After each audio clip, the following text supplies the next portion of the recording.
Je vous remercie. La parole est à Monsieur Bruno Millienne pour le groupe démocrate.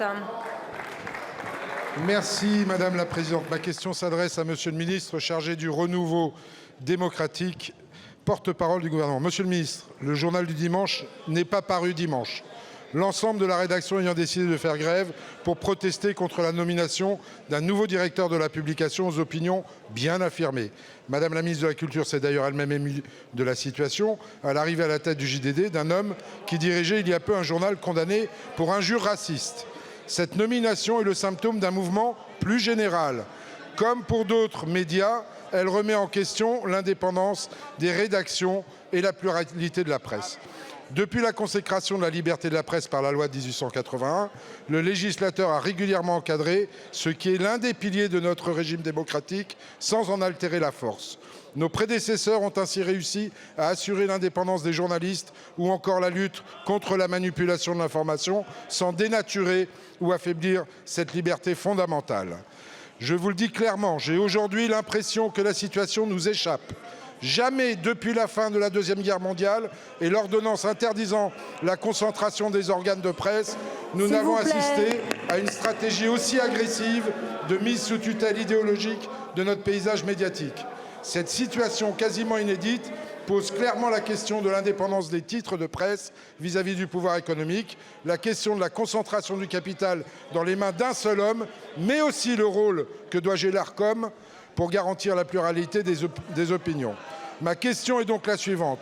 Face aux nouveaux défis que doit affronter notre paysage médiatique, comment pouvons-nous continuer d'assurer l'indépendance journalistique et le pluralisme des opinions, seul garant d'une information éclairée de nos concitoyens indispensable au maintien d'une démocratie qui fonctionne? Je vous remercie.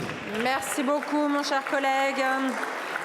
La parole est à Monsieur Olivier Véran, porte-parole du gouvernement et ministre en charge du renouveau démocratique. Merci. C'est un peu de silence, s'il vous plaît. Merci Madame la Présidente, Mesdames et Messieurs les députés. Monsieur le député Bruno Millienne, merci pour votre question. Évidemment, le gouvernement n'ignore pas ce qui se passe aujourd'hui au JDD et les craintes que cela peut soulever de toutes parts. Bien sûr, Monsieur le député, la presse d'opinion, elle est légale en France, et ce au nom du pluralisme des médias et de la liberté de la presse, qui sont des principes fondamentaux dans notre démocratie. Mais les inquiétudes sont vives, je le disais, dans une partie de la profession. La ministre de la Culture n'a pas attendu l'actualité récente pour se saisir de ces sujets de protection du pluralisme, libre information, de respect de l'indépendance éditoriale, qu'elle avait d'ailleurs identifié dès son arrivée il y a un an. En janvier, par exemple, elle a réuni des parlementaires pour engager la réflexion et vous associer aux réflexions sur une évolution de la loi Bloch qui date de 2016 et qui vise à renforcer la liberté, l'indépendance et le pluralisme des médias. La présidente de la Commission des affaires culturelles, Madame Isabelle Roche, s'est également saisie, mobilisée à travers une mission d'évaluation de la loi qui est en cours. Elle est co-rapportée par un député du groupe socialiste, M. Inaki Echaniz, et cette mission est déjà au travail. Alors est-ce qu'il faut aller plus loin que ce qui existe déjà dans la loi, comme les chartes déontologiques, les comités relatifs à l'honnêteté, à l'indépendance et au pluralisme de l'information et des programmes composés de personnalités indépendantes? Le droit actuel ne comporte par exemple aucune disposition de nature à garantir l'indépendance des rédactions à l'égard des tentatives d'influence ou d'immixtion de la part d'actionnaires. Je ne doute pas que les travaux et les auditions à venir nous permettront d'avancer ensemble afin de déterminer des évolutions si elles sont nécessaires. Le gouvernement souhaite réfléchir à comment renforcer les garanties indispensables à notre démocratie qui s'incarnent aussi dans la diversité des opinions.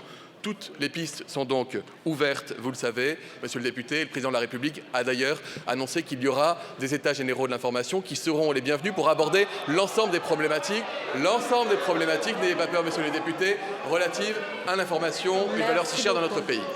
Merci beaucoup, monsieur le ministre.